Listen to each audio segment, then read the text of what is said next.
Welcome to Football Never Sleeps, the weekly YouTube show focusing on Notre Dame football during the off season.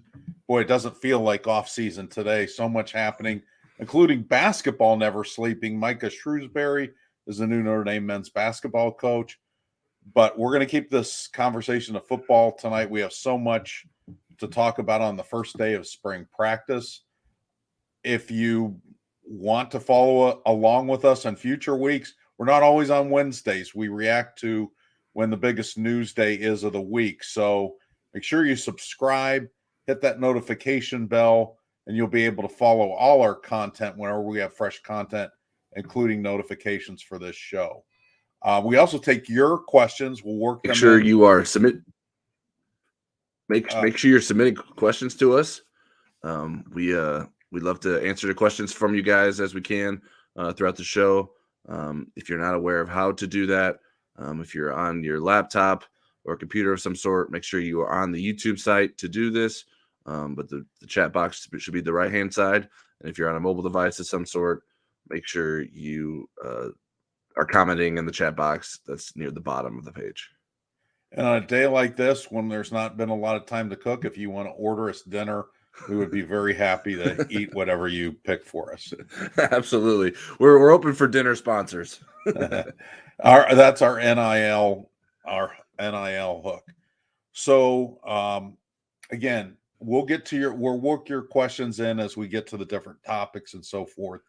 And today we're going to start off with quarterbacks from today's first practice. Notre Dame held the first of 15 spring practices this morning inside because it was kind of misty and not too spring-like. And that was at 7:55 this morning, approximately. The Notre Dame media got to see about 25 minutes of actual practice and then all the fun that stretching is. But you do get to see a few interesting things during the stretching, like who the injured players are. And there were some interesting people taking in practice, including Kyle Hamilton, Josh Lugg, Blake Grupe, several former players, and a future player, Spencer Schrader, who's a kicker who's going to join the team in June. So let's start out with the quarterbacks today. And let's look at observations first, Tyler. What did you observe? I know our eyes are darting all over the place because we're trying to take as much in, but when you're watching the quarterbacks, what were your thoughts? Yeah, I mean, Sam Hartman was sort of what I expected. We didn't see a ton of him, but I think he just sort of exudes like this guy who knows what he's doing, been here before, even though he hasn't been here before, literally in terms of being at a Notre Dame spring practice. But going through a football practice seems like second nature to him. Has sort of command of that group. Certainly there's, at least on paper, a competition between him and Tyler Buchner, but I think we all know how that is going to end. But we saw some nice throws by Tyler Buchner as they were working and getting loose and doing some things. Kenny Minchie fit in that group. I think he's a little bit skinny maybe, but I think he sort of, we see that a lot when you see a freshman for the first time. You're like, oh, he's not as big as I thought, because when you see him on film against high schoolers and then you see him on film or in person with a bunch of college guys, they rarely are like, oh, that's a mammoth of a man, unless you're someone like Blake Fisher. But I think we saw, I think, a quarterback group that's worth getting excited about for the future for Notre Dame and seeing what Gino Guidugli can do with that group of guys. What did you see, Eric? Well, I saw 5 quarterbacks wearing red jerseys, and all of them being kind of treated the same. In the column I wrote about today's practice observations, which were really centered on the quarterbacks. Sam Hartman, if you didn't know, you wouldn't know who the big expectation guy was in Sam Hartman until you saw them throw deep balls. But just going through some of the handoff drills and the stretching and stuff, whether it was the big name or whether it was Devin, the new walk-on from Louisiana, whose last name we don't know yet. And we think he's from Louisiana. We're not absolutely sure. You mean you didn't search the Notre Dame student directory for all Devons and then Yeah, I did ask. I did try to get some information, but Marcus didn't even know. Marcus Freeman met the guy, and we'll mention quickly. We're going to get into some personnel stuff later, but Ron Paulus III, why we are not talking about him is he's no longer on the team. He took a medical hardship, so he will remain a student at Notre Dame, but he is no longer on the roster. I kept waiting for Sam to, kind of show off his arm, and it took a long time for them to get to that period. And it was period number 5 where they really, which was our last period in the practice out of like 18 or 19 that they did today. But when I finally got to see him throw, I went, okay, this is what I've been waiting for. This is a guy. Now, again, no defenders, no screaming crowd, none of the things that usually can bother, no pass rush that can bother quarterbacks. But I just felt like, wow, he's in this little sample size. He's what I thought he was. I couldn't wait to see a deep ball, and I was not disappointed. The ball really comes out of his hands very easily. He doesn't use 2; he uses just 1. But it comes out of his right hand very easily, and those long throws look effortless.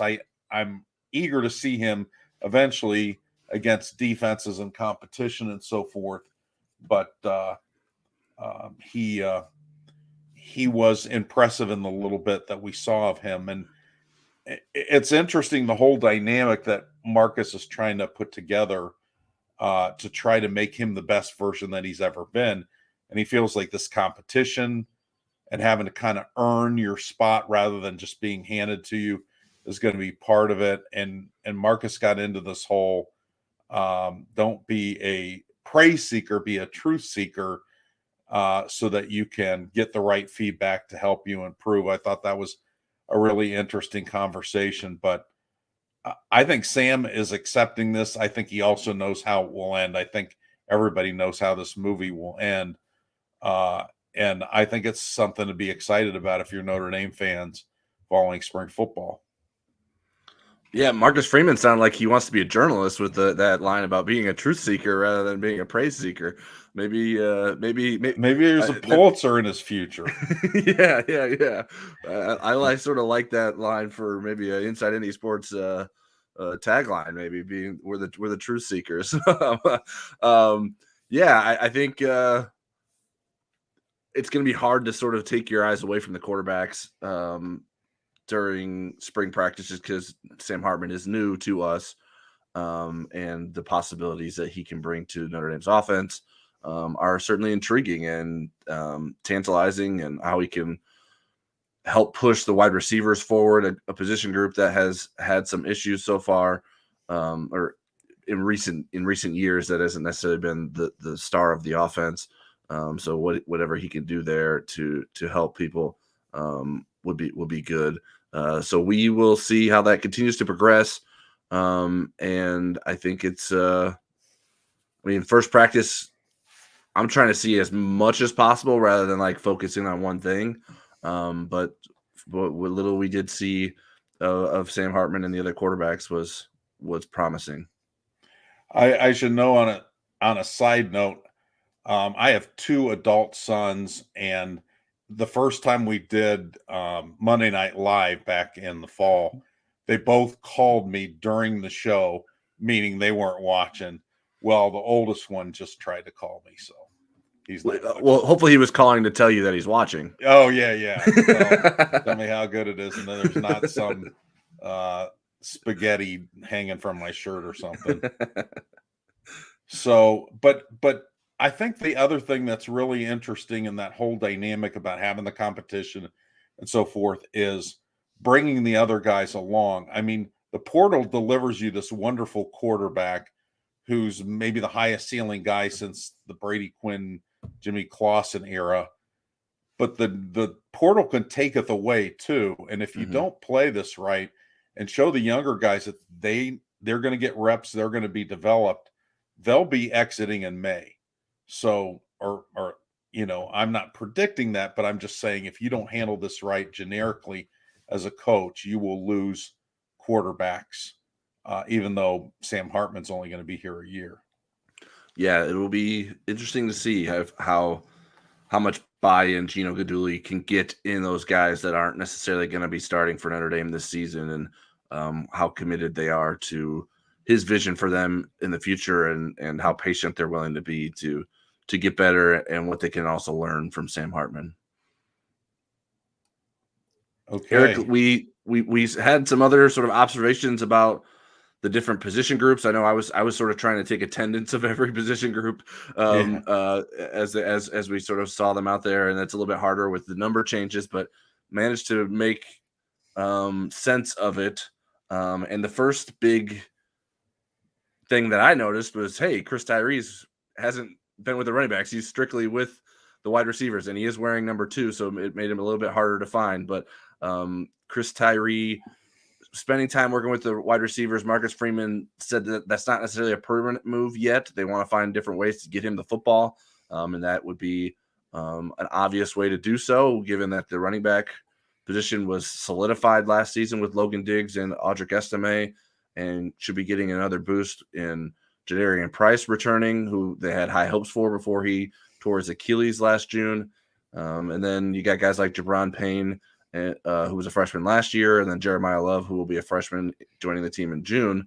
So Chris Tyree has a lot of experience, so it's tough to take that guy maybe away from the running back room. But if he can do other things for you with that experience, I think it's worth testing out, and it's something we've talked about throughout the offseason that would make sense for Notre Dame to do it. What were your thoughts on seeing Chris running around with the wide receivers, and your thoughts on, I guess, maybe the long-term fit at that position for him? Well, first of all, he looks little. Notre Dame has some big receivers. That little number 2 looks like somebody's little brother out there, but I like it. I mean, Chris Tyree, when he was a senior in high school, in terms of the combines and certified timing that he did in the 40-yard dash, he was one of, if not the fastest high school player in the country that was, again, measured at these kind of events. And he deserves to be on the field. I think he looked a little bit leaner today. We didn't get the updated heights and weights, but I'd be surprised if he was still in the 190s. He almost looks like he might be in the high 180s, lost a little bit of weight. But given his speed and his versatility, the other thing is you can always move him back. If there is a rash of injuries, Chris Tyree can always move back to running back. Right. And be a versatile player. So I really like that move. Yeah, I think it makes a lot of sense. One other move that I noticed was Alexander Ahrensberger working at defensive tackle. We didn't use one of our precious questions for Marcus Freeman today to ask him about that, but that seems to make a lot of sense with Javonte Jean-Baptiste coming into the program, and Notre Dame's putting him as a field end, which means he will be sort of working in rotation with Nana Osafo-Mensah. And so Ahrensberger at best would be sort of third at that position, and now as a defensive tackle can compete to be maybe the number 2 defensive tackle behind Riley Mills, a guy with obviously great length, 6'7", not a lot of experience, does have 2 sacks in his limited action, which have come in garbage time mostly. But I think that something to at least keep an eye on. I know everyone's always raved about his work ethic. Isaiah Foskey was a big Alexander Ahrensberger fan.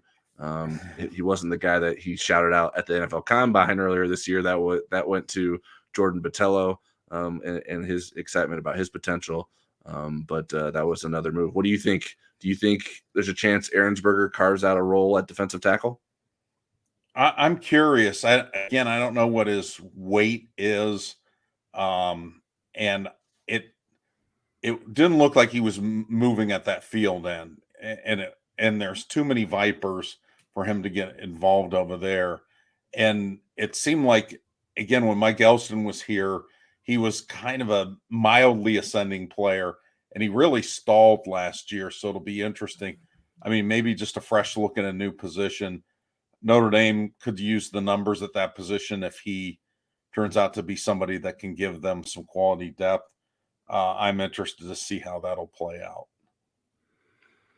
And then I wouldn't necessarily qualify it as a move because we see offensive linemen shifting around all the time, and we don't necessarily know how that's going to play out. But Michael Carmody was working at guard when I was watching them. They were doing sort of three linemen together, so center, guard, tackle, whether it's the left side of the line or the right side of the line, doing some drill work together. And Michael Carmody was working at left guard, and Andrew Kristofik was working at right guard with the first team units, where they're working next to Joe Alt or Blake Fisher on their respective sides, and Zeke Carell was working at center. And I believe it was Pat Coogan was the other number 2 center that was working with the right side of the line. So I'm sure there will be plenty of mixing and matching there. We saw Billy Schrouth and Rocco Spindler as the number 2 guards in that specific scenario. But like I said, I think we'll see a lot of those guys getting different opportunities, and it sort of makes sense to sort of defer to the guys that have actual playing experience. If you're Joe Rudolph coming in here, say let's at least put those guys in there first. They've earned this opportunity to sort of be maybe the first to get a crack at it, and sort of go from there. Do you think Michael Carmody has a chance to carve out a spot there as a potential starting guard? I do. I think I know when Jeff Quinn was here, he really liked Carmody. He recruited him and felt like he was versatile enough to play really anywhere on the line. He's taken snaps at center before in practice. Mm-hmm. I think he's a really good athlete. I think he led the nation or was one of the leading rebounders in the nation as a basketball player as a senior. His brother was the one that ended up playing on the Notre Dame basketball team, but Michael was an outstanding basketball player as well in Western Pennsylvania.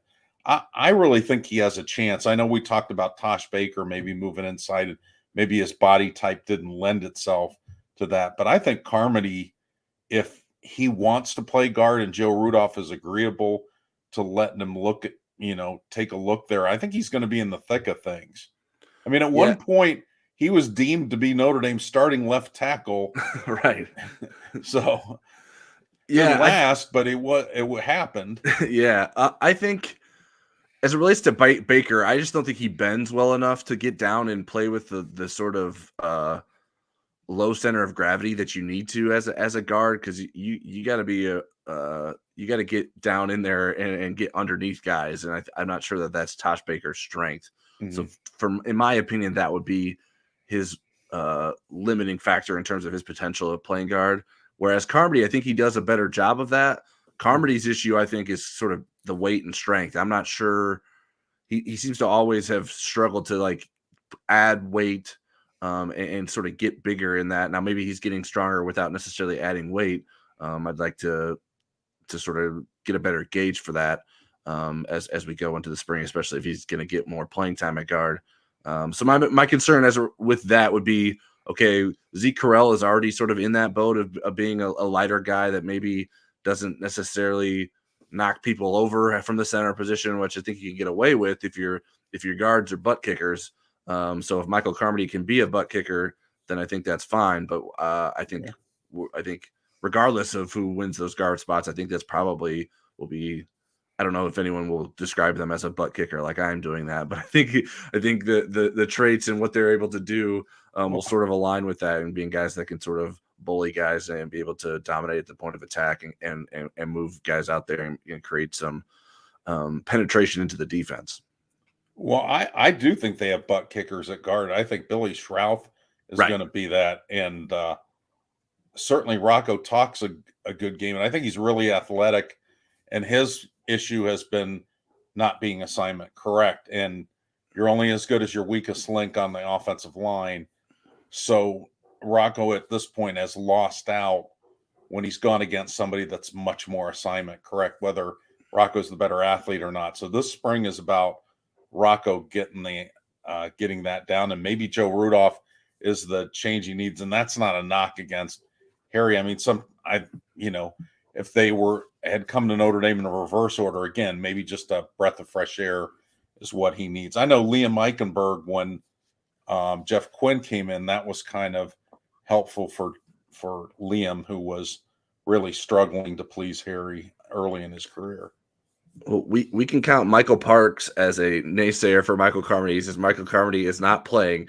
I understand that viewpoint, but I think too often we maybe discount some of the guys that have been in the program for a while and sort of look past them and sort of want to uh, look at who's the next big thing, like who's the young up and coming guy. And I think certainly we're in that category in how we talk about Billy Schroth and his potential at Notre Dame. And I think for a while there that many people thought that about Rocco Spindler. And I think Rocco has almost reached that maybe a bit of an afterthought point because he hasn't sort of emerged when there's been opportunities for him there either. So we will, the guard position will be fascinating. Obviously us as we like to talk about offensive line play. So we will be paying attention to that and talking about it maybe more than some people would even prefer, but that will be an area. Especially when we have Bob Morton on or Aaron Taylor on the podcast. The last thing we wanted to talk about in terms of position alignment was the safety position. There were no new safeties in the group today. No cornerbacks moved over. Clarence Lewis, Ryan Barnes stayed over with the cornerbacks in the early position work. Now, obviously, we were only there for the first 5 periods, so they could have concealed things from us and moved guys around once we got there. Maybe put Sam Hartman at wide receiver. Who knows? But we, at least from what we saw, those guys didn't move around yet. I wouldn't rule that out. Marcus Freeman, when talking about Brandon Hillman today and the fact that he was no longer to get into wasn't able to get in. Well, Marcus Freeman didn't say this, but Brandon Hillman has since said it that he was denied admissions to Notre Dame in a story with The Athletic. That is what led to his release from his national letter of intent from Notre Dame when he's since signed with Michigan. But in speaking to that, Marcus Freeman said, "Hey, we have the spring to sort of decide if we need to go out and address if we need to get another safety in the transfer portal, or maybe it could be a guy on their own roster that they move. That's all sort of still to be determined." So no news on that front yet. So then all kinds of personnel roster churn today. And I guess we'll start with the medical hardships. There were 3 of those. So Tyler, why don't you tell us about who's no longer on the roster because of medical reasons? Yeah, so there were 3 players that have been medically retired. Will Schweitzer, a linebacker, and all 3 of them are current sophomores, would have been juniors going into next season, would have still had sophomore eligibility going into next season, and will still remain on scholarship at Notre Dame, still be students, and they will be able to go to class just like they normally would. And usually those guys hang out and be a part of the team. Some guys will sort of turn into almost like player coaches and help out in some ways, or be like almost like a student manager kind of situation. So the 3 guys, I mentioned Will Schweitzer. He announced on Twitter and maybe even Instagram what he was dealing with. He had discovered that he had a heart condition last September. And so that explained why he didn't play at all last season, and is stepping away from playing football. Safety Justin Walters is another guy that we didn't see much last season, and he has medically retired as well. And so has quarterback Ron Paulus III, who did not play in his first 2 seasons at Notre Dame, didn't play in a game at all, which isn't surprising when you're a deep backup quarterback. It's not like they put a lot of quarterbacks in the game, but he will be medically retired. He was still listed on the roster this morning, but it was shared with us after practice that he has medically retired as well. We didn't see him at practice. And so those guys are no longer helping with the team, at least in a playing role. And we'll see if they find a way to sort of stick around the program and help out. I did see once Will Schweitzer shared his message on social media, a lot of players seem to really like him, and we're sharing his message and sharing support with him. So that's always kind of neat to see, because that is a tough decision. I mean, at a much different level, but I stopped playing college football after 1 season because of some knee issues, and that was a tough time to go through things as someone who loved football as much as I did. So my thoughts are with those guys that are sort of hanging up their cleats and not being able to get out there with their buddies and play in the sport that they love. And I didn't play college football because no one would let me. I had not the talent level that was needed. Let's we have some questions in here related to the other guys. So this one is from Ron Robert, and after we can go through the guys after I read this question. Ron Robert asked, the 3 players who didn't take the medical release, were either of you surprised by any one of them to not stay through spring ball to see what would happen, specifically Riley?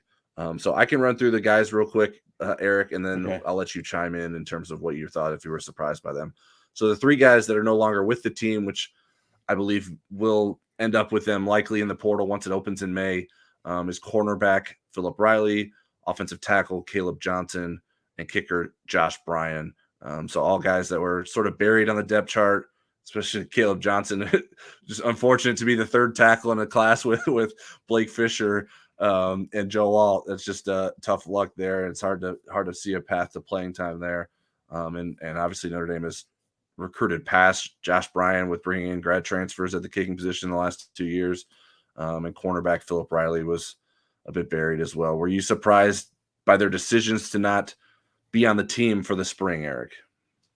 No, I mean, when I had to do the scholarship math, you made me turn it into you, who I thought that people transferring would be. And those 3 were all on my list. And some of that, it's just deductions, especially like in Riley's case, where younger players are leaping over you in the depth chart. That's difficult. It's one thing to be behind older players. It's a different thing if younger players. And boy, Philip Riley I remember that was a big deal signing him, and it just never turned out for him. We had, Caleb Johnson. What a great interview he was. He did a really cool little video. All the freshmen in this class did, and his was one of the most entertaining. Yeah. But again, there wasn't, they were recruiting over him. There were, 2 guys in his class ahead of him. You got Jaguza coming in June. You got Tai Chan. I mean, these really stud offensive tackles, and you have to think, okay, do I want the Notre Dame degree or do I want a chance to play somewhere?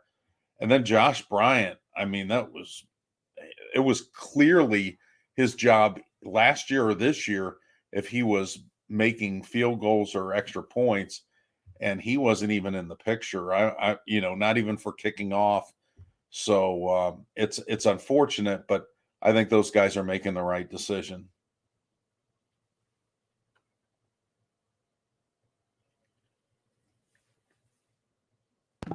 Thank you, Eric.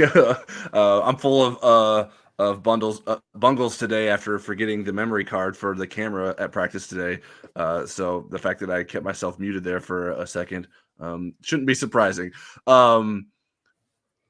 What I was saying was that I imagine that these players sort of had the writing on the wall read to them by the Notre Dame coaching staff. Like they were aware of their situation and their future with the program. And so they decided that it made more sense to them to not go out there and put their body on the line in practice and have to go through some of the things you're asked to go through as a football player, and maybe prepare on their own to transfer and start to look into that process, even though they're not in the transfer portal yet. And so I think they could be making it a little bit of an easier semester for themselves. I mean, I think I could be convinced either way. What I can't be convinced of probably is that those guys were going to make an impact on Notre Dame's team going into next season. So that's why it doesn't probably make a lot of sense for them to be out there and practice and doing things with this Notre Dame team. And I would imagine if Notre Dame felt that way, they wouldn't be taking reps away from guys that they felt could impact the team next season. And so their reps would be limited. I don't know that it would be necessarily worth their time. So a question that's related to what we've discussed here recently in terms of the roster attrition. Smokin' Scott says, last I heard, we were at 93 scholarship, but in today's press conference, I thought I heard Coach say we were down 4 players no longer with the program. I read earlier about the linebacker out. So where are we? I believe it's 87 is where they are. They don't have to be to 85. until the first day of fall semester class, which is sometime in August, usually 2/3 of the way through August. But I think Notre Dame may add, Right. and so they'll get higher. I maybe one or two players after the spring, um, and there will be people that are competing for jobs that don't get them, that aren't happy about that, that'll then consider the portal. So I don't think there's any concern on Notre Dame's part about them getting down to that 85, but 87 is the current number. Yeah, I know that, like we've talked about this throughout the offseason, and people are like, are they really going to get down from that number? And I was like, Yeah. they have a plan for this. It's just it has to sort of work its way out.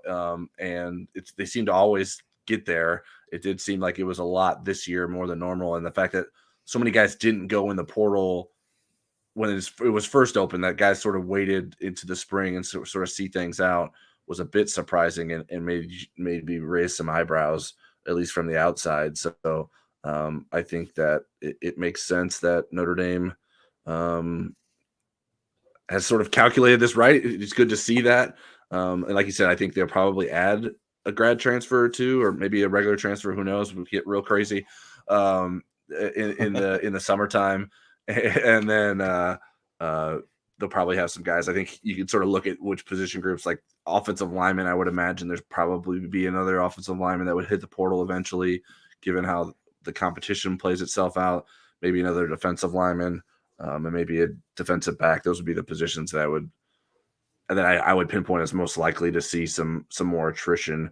There could be a linebacker. Could be a linebacker as well, but so not to name names, because I get a little uncomfortable naming guys specifically, right, because that's up to them what they want to do and how they see themselves in the program. Not for me to tell them what to do, but I think those would be the position groups that we would be keeping an eye on in terms of losing some guys moving forward. Okay, and then we talked a little bit about Hillman opening up about why he's not at Notre Dame, combined with Justin Walters being in the medical situation. Notre Dame isn't, again, really in danger without an injury with their numbers at safety. They've got a couple of freshmen, one who just has shoulder surgery, one who I'm really eager to see in Ben Minnick, and then the four older guys, all of whom could be gone after this year. So you really need somebody that's, I mean, I don't know that a grad transfer is your first choice. I think you may have to settle for that to get the numbers up, but you'd really like somebody with multiple years of eligibility.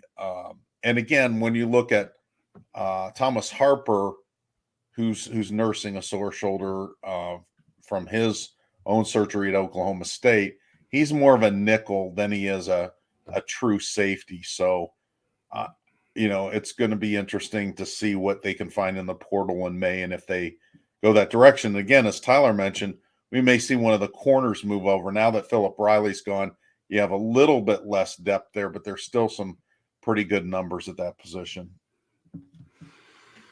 Yeah, Eric, I know you had your eyes in the pit, and you were deemed to ask Marcus Freeman about them specifically. In the pit, for those who don't know, are the players who are injured and working their way back to being able to practice.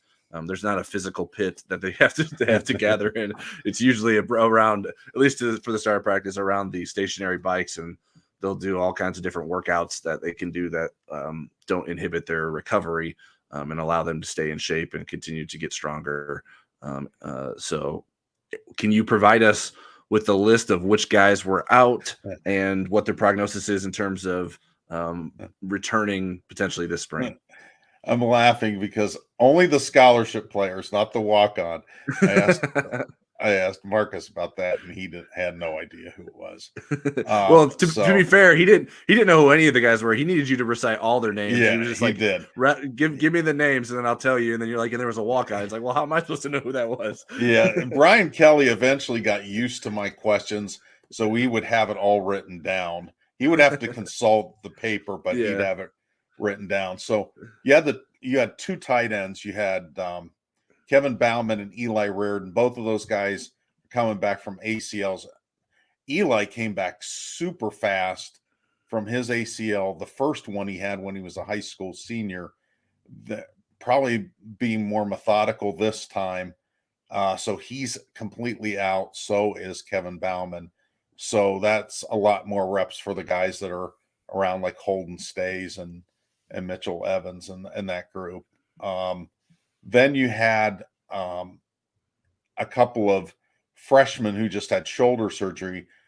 Devin Houston, defensive line, early enrollee, and Adon Schuler, the safety, who would have really benefited from some reps, but he had some shoulder cleanup. So those two are both completely out for spring, other than, riding the stationary bikes. The one guy that may come back and do some things, and he's already cleared for some running, is Jadarian Price, who had an Achilles injury. Gosh, that was last. When was that? Was that last spring, Tyler? His Achilles injury was in June. In June. It was in June. Because he was one of the stars of the Blue Gold game. He was the star of the Blue Gold game, or a star.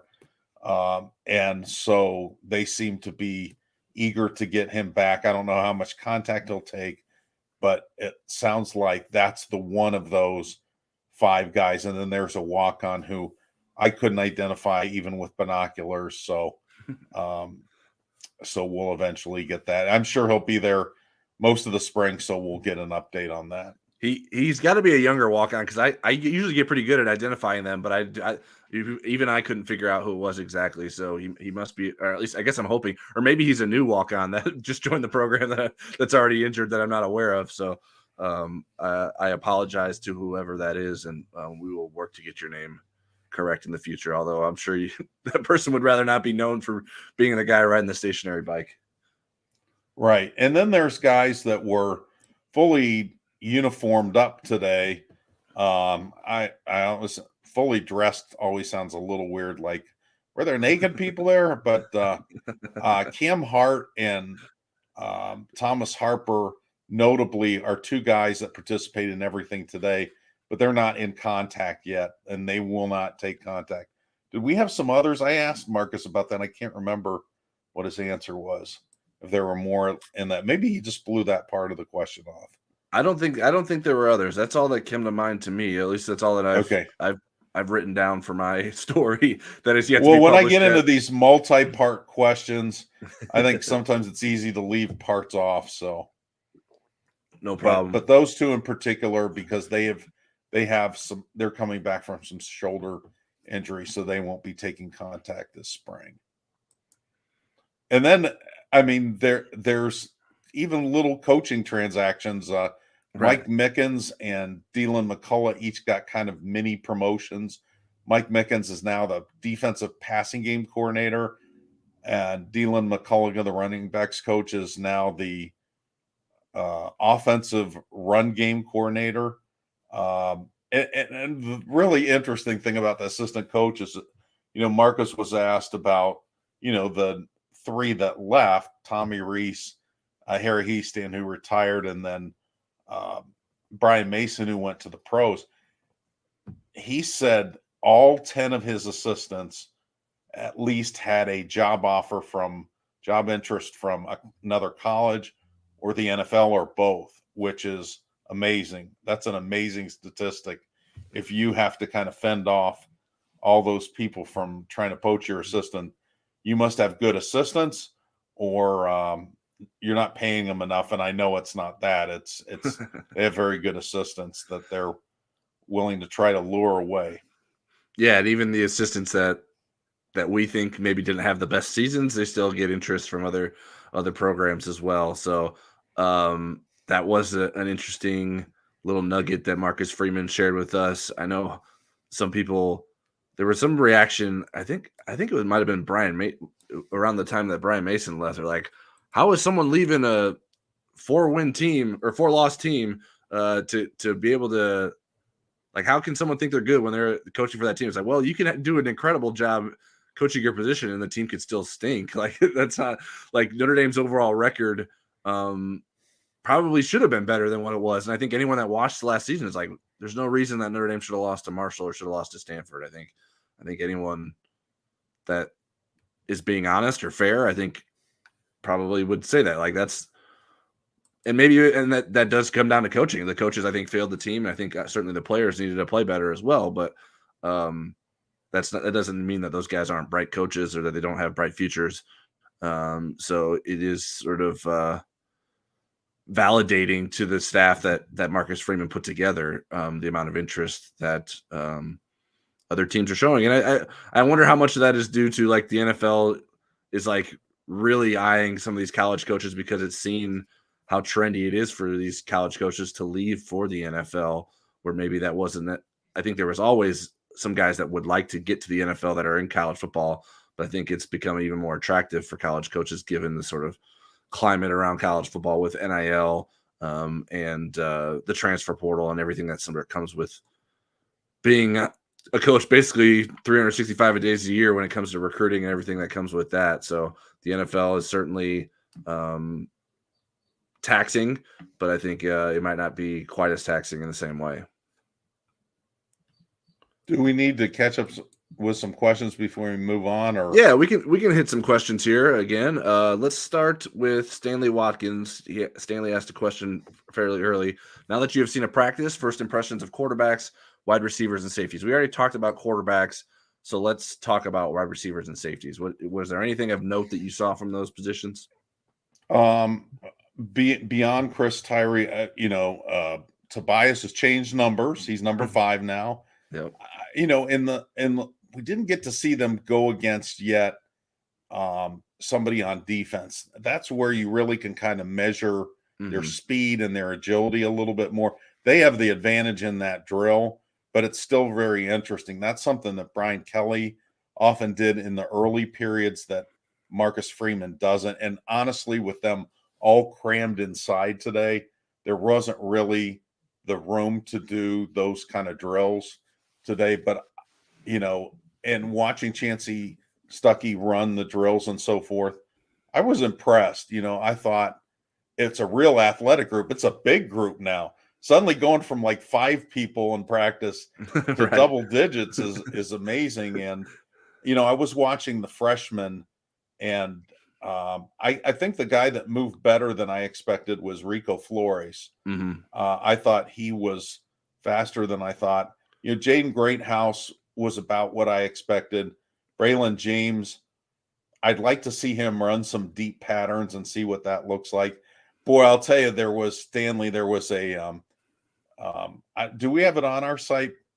There's the highlight reel. Yeah, I put it on the message board. Okay, so it's on our site, but there's a video from today's practice where Deion Colsey makes an insane catch over Ben Morrison.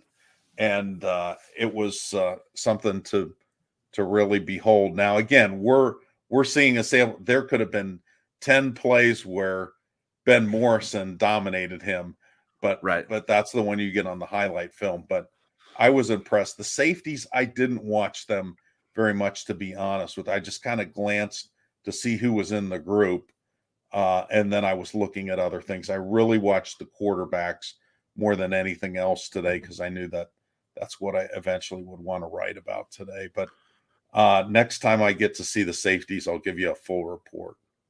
Yeah, I didn't spend a lot of time other than figuring out who was to see if there was any new safeties. I didn't spend a lot of time seeing like how they were performing, and they were just doing some pretty basic drills that I don't know that I have the eye to be able to tell you, okay, Thomas Harper is really doing this great, or DJ Brown looks a lot better doing this than he did last year. They just weren't doing enough, at least in the portion where I'm watching. I mean, we're talking about being there for 5 periods, and you're trying to see as much to get a little bit of information about everything rather than trying to dive in deep, because we don't get that many opportunities to see them, and especially on the first day, you want to see who's where, and that's an important part of that. We get one practice other than the blue gold game. I believe it's a week from Saturday where we'll have the full run of the practice, and that's when we'll get much better idea where we can kind of give you where we see competitive periods. Right. When everybody looks good when they're jumping around and their coach is throwing them the ball or whatever. Well, not always, but not always, but in general, but once you get in those competitive periods, that's where you start to see, okay, this guy's got a chance to move up the depth chart. This guy's moving down. This guy's probably going to be in the portal. It's just better. Marcus's practice was structured very different today than I can remember any of the spring or the fall practices last year. There were some periods early where there were offensive and defensive players, but again, it was more patty cake today because didn't have the pads on. It wasn't, hitting each other and so forth. But that was kind of interesting that there were some different patterns, and he's obviously trying to change things and improve things as he goes along and learns more about being a head coach and designing practices. Yeah, and either one or two of the first periods were for special teams, but working with Marty Biaggi, and my brain isn't smart enough to know if they were trying to do punt coverage or kickoff coverage, but they like three guys lined up behind each other, and then they like spread out, and then it would kind of converge on the returner. So I don't know if that makes more sense as a punt or kickoff. I was guessing it was a kickoff just based on that Tyree was involved in that. Although maybe he could be involved in punts, who knows this year. Yeah. But I'll tell you, Marty Biaggi, the new special teams coordinator, boy, he looks like he has had lots of caffeine when he's out there. He's bouncy. Yeah, very, very active and animated. I wanted to add, with the wide receivers, I like that you mentioned Rico Flores, and he's someone that's coming off a foot injury at the end of his senior year. So I was asking him when we talked to him how if he'd be ready to go, and he was confident that he would be. So it's good to see that confidence was rightfully so, because he did look pretty good. And if that clip that Eric was mentioning that had the Deion Colsey catch, it is from Notre Dame's football, or from the Notre Dame University of Notre Dame. Notre Dame Fighting Irish is the name of the YouTube page, their official YouTube of the athletics department. That's where that video is. It's only like 43 seconds, so there's not a ton of stuff in there. They squeeze some stuff in there, but the last catch at the very end, which is kind of hard to make out who it is, I'm fairly certain that is Rico Flores making that catch as well. It's a nice catch on the sideline. I think Kenny Minchie was the quarterback who threw the pass. So I would go check that out. We didn't get to see those types of plays when we were at practice, so we always try to get as much more. But boy, did they stretch like champions. Yeah, that's right.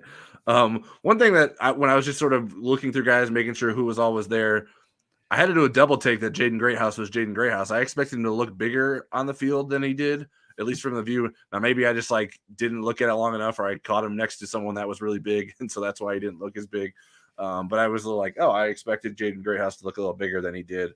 But that's just a very small thing, and he could. Yeah, I mean, but you're right. But I mean, if he's next to Tobias, who's 6'5", right? Colsey, who's 6'4", 6'5", Braylon James is 6'4", 6'5", and then Jaden Thomas is a truck. So you can look tiny next to those guys.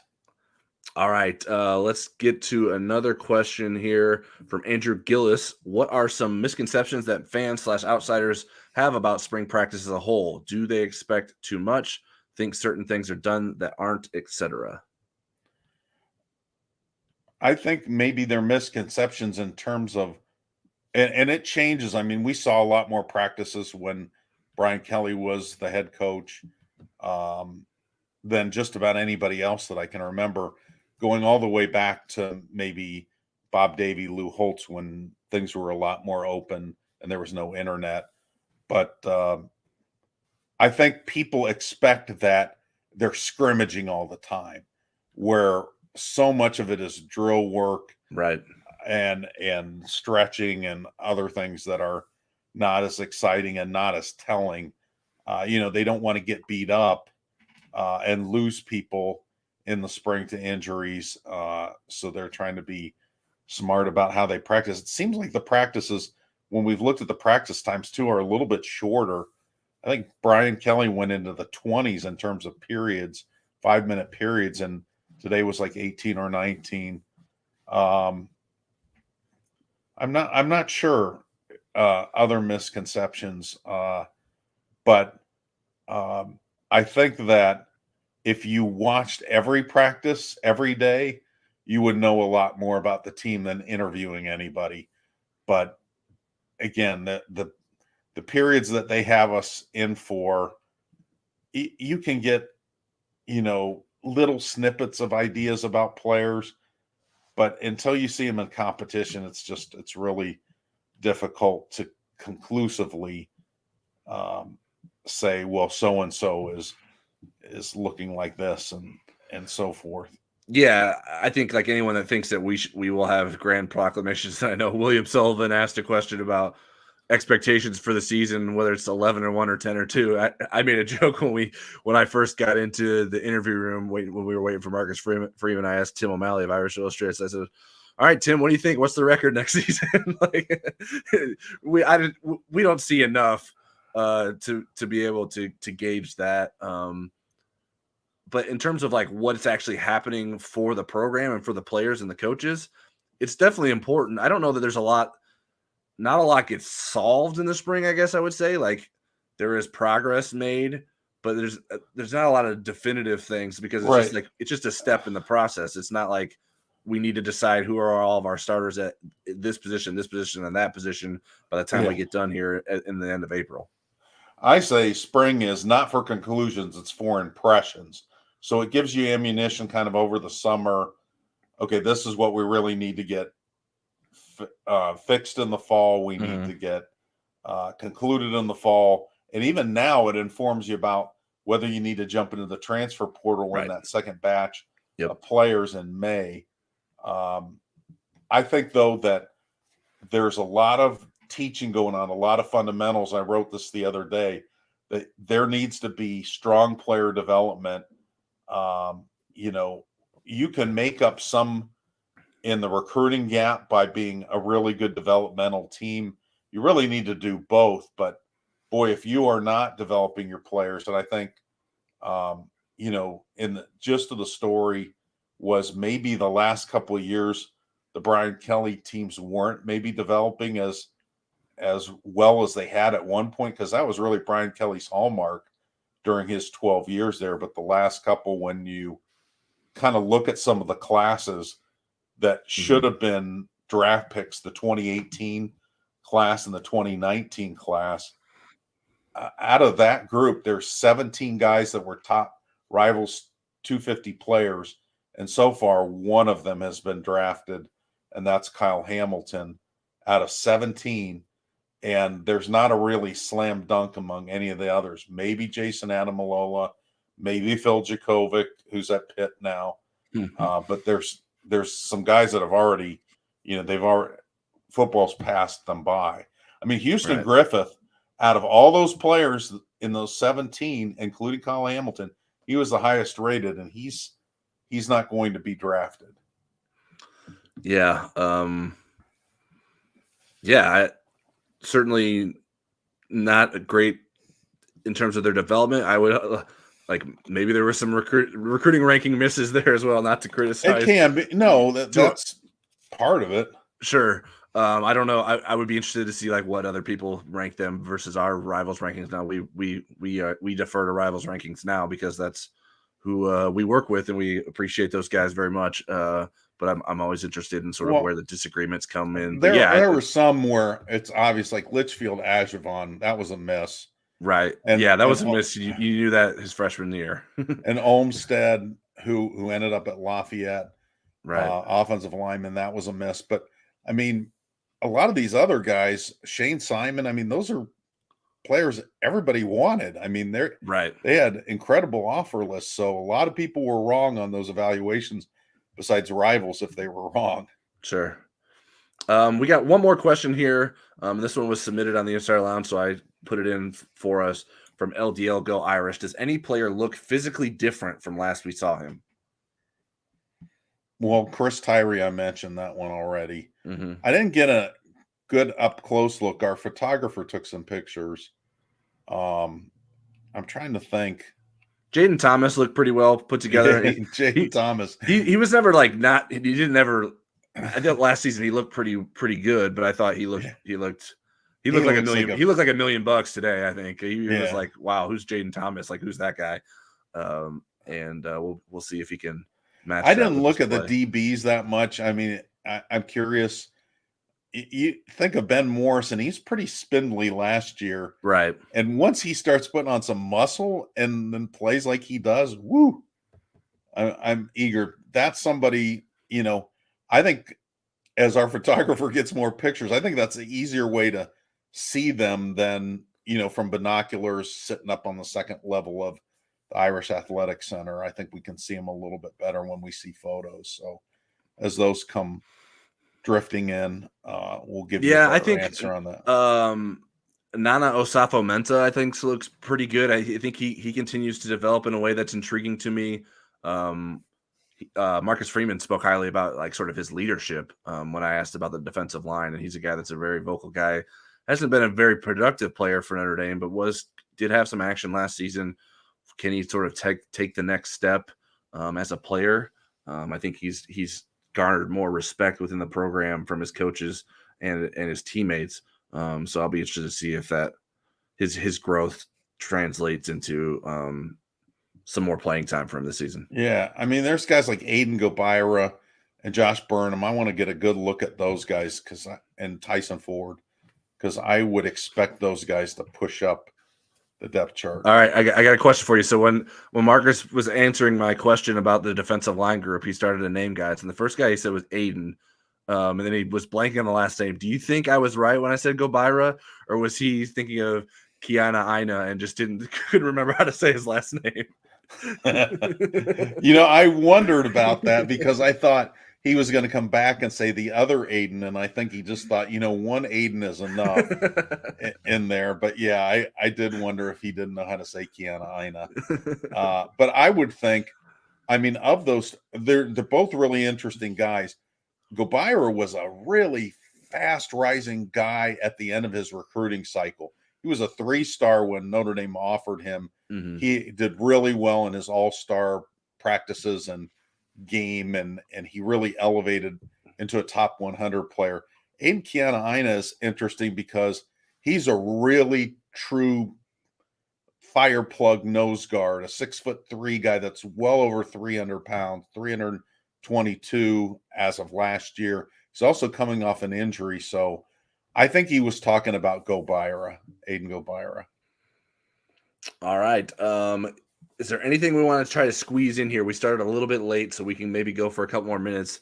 I know we talked about a lot. Is there anything on your rundown, Eric, that you think is worth highlighting before we let everyone go? I think maybe just tease a little bit of recruiting.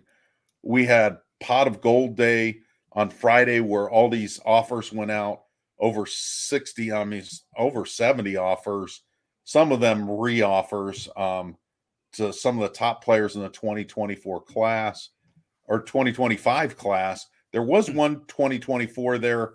I'm going to be writing about him this week. Justin Denson, a defensive back from New England. He played high school ball in Rhode Island. He's going to go to a prep school next year and be like in 13th grade. It'll be an extra year, but he's all of a sudden picking up offers right and left. I wrote about the quarterbacks. I think that's noteworthy. The 4 offers to the quarterbacks, including Cutter Boley. He was the highest rated of the new quarterback offers. He's the number 12 player overall, 6'5" kid out of Lexington, Kentucky. His older sister played 1 season of basketball at Notre Dame, then moved on to Oregon. When is he visiting, Tyler? Is it this month or next month? Let me see. I got the list off the here top of your head. I got the list in front of me. It is this weekend. He will be here the 25th, so that is Saturday. Right. But they've got some really good quarterback prospects. They've got now total of 7 offered. So it'll be interesting to see how Gino Guidugli plays this in terms of trying to keep a lot of guys interested instead of just zeroing in on one of those 2025s. There were recruits there today. March and April are going to be a lot of recruits. Anybody that's notable that you want to mention that's worth monitoring coming in? Yeah. So in terms of today, the guys that were offered, Bodie Cahoon. I'm not exactly sure if that's how you say his last name. I need to figure that out. But he was offered before he came on campus. He's a 2024 linebacker. 2025 defensive end Gus Ritchie was on campus as well today, and he added an offer while on campus. He's out of North Carolina. In terms of guys still expected to come in this weekend, Nazir Wyatt, a linebacker out of Mater Dei High School. I'm really interested in him. Notre Dame has not had a lot of success recruiting out of Mater Dei, but has certainly offered a lot of guys out of that school because they are so talented. So we'll see what comes of that. Like you mentioned, Cutter Boley, the quarterback target. Notre Dame will have some 2024 targets on campus this weekend. The most notable, obviously, is 5-star defensive tackle Justin Scott. Now, hopefully, he follows through on that visit and doesn't have a change of plans as he did a couple times in January. But some 2024 targets, a bunch of 2025 targets. We'll discuss some of those later in the week on InsideNDSports.com. We have our running visitors list for our subscribers on the Insider Lounge that we are constantly updating. So make sure you head over there for that. Before we get out of here, Roger Dodger had a comment I wanted to give you. If ND had more than 85 scholarships, then it's a violation. I'm sorry. What's the question, though? I'm asking you to tell him why he's wrong. You don't have to be to 85 until the first day of fall semester classes. So you could be at 160 right now if you wanted to. Right. You could have Tyler James on scholarship. Well, let's a second chance to finish his career. Let's not get out of control, Eric. Come on. Okay. What I'd like to comment. Somebody asked us about what the basketball coach. So we'll go to Basketball Never Sleeps just for one question. Okay. I like the hire of Micah Strews. I'm going to call him Strawberry. Micah. I like Micah Shrewsbury. Again, it sounds like a Schnozberry flavor. Yeah, from Willy Wonka and the Chocolate Factory. But yeah. I like the way that he was able to elevate that Penn State program very quickly and solidly. I mean, they added 8 players this year. Now they have an All-American on their team, but he was a guy that was a developmental guy. He was a one-time mid-major transfer himself that went from being a preseason All Big Ten pick to being a second-team All-American. But they had 8 newcomers. They had 5 freshmen. It was the highest-ranked Penn State class ever. And then they added 3 transfers. They had 3 kids signed in November, one of whom is Micah's son, who's a guard. I mean, he's not a 5-star guy, but he's a pretty good player, so at least Notre Dame will have Marcus Burton and the young Shrewsbury on the team. But I think he's going to be able to keep most of the players, if not all of them, that have stuck around to see. I think he'll win them over. I like his blend of experience. He was an assistant with the Boston Celtics. He's coached small colleges, big colleges, Power 5 programs as an assistant. So I really like that. I think that this is something to be excited about. Yeah, his head coaching experience is limited in terms of he had 2 seasons at Penn State and then 2 seasons way back when at IUSB of all places here in town. Yeah. So those were his 4 seasons as a college basketball head coach. But yeah, experience at different levels, having been an assistant coach at Purdue a couple times. He's from Indiana.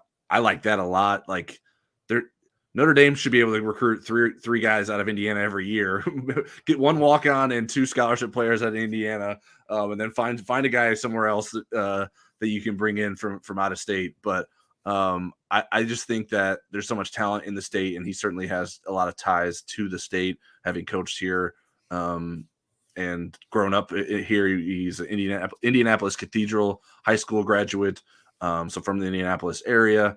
And I think, like you mentioned, and I've detailed it in our story on InsideNDSports.com, sort of what he did when he inherited the program at Penn State. There were a lot of guys that had already entered the transfer portal. Some did leave, but he was able to talk some guys into staying, and those guys ended up making big impacts on the team moving forward. And then he was able to add some guys this past year. 2 of their top 4 scorers were graduate transfers. And obviously that is an area that Notre Dame needs to rely on in terms of its ease of bringing in transfers as graduate transfers. So his ability to identify guys that are worth bringing in as grad transfers, and then obviously then convincing them to come to a place like Notre Dame. Anyone who wants playing time, I know a spot for you. Like Notre Dame's got room. So I think he has that in his favor, and it'll be an interesting and exciting time to see what he can put together for next season. I think the expectations for next season have to be very low. But just given the complete overhaul of the roster that will be happening, and obviously past like a time where you're going to get a lot of recruits to add as freshmen, you're only going to be adding mostly transfers at this point. So, but yeah, I like the hire from the guys that were like rumored as potential candidates. He was the one that I thought made the most sense, and that Notre Dame could go out there and get him for what was reportedly a 7-year deal, which should have required some very competitive money in terms of what Penn State was willing to offer him, because they knew that there was going to be competition for him. This is I think a good day for Notre Dame men's basketball, and we'll see if we agree with that 3 years from now. But he's going to need some time to sort of get things on the right track, because it's not a good state of affairs in terms of Notre Dame's roster currently. All right, that's it for today's Football Never Sleeps. Eric is going to probably sleep here shortly because we were up very early, and we normally stay up late, so it's hard for us to get to bed early. So when we have to get up early, that means we didn't sleep very much. But we will be back next week for another Football Never Sleeps with more spring practice notes and news and observations. We will let you know what that night will be. We don't have a night in mind yet, so make sure you're subscribed and sign up for notifications so you know when the next show will be. And we have so much coverage on InsideNDSports.com right now, including the Micah Shrewsbury news and all the other observations, the notes, the updates from today's first spring practice. So spend some time over there and on the Insider Lounge message board, and have a good evening.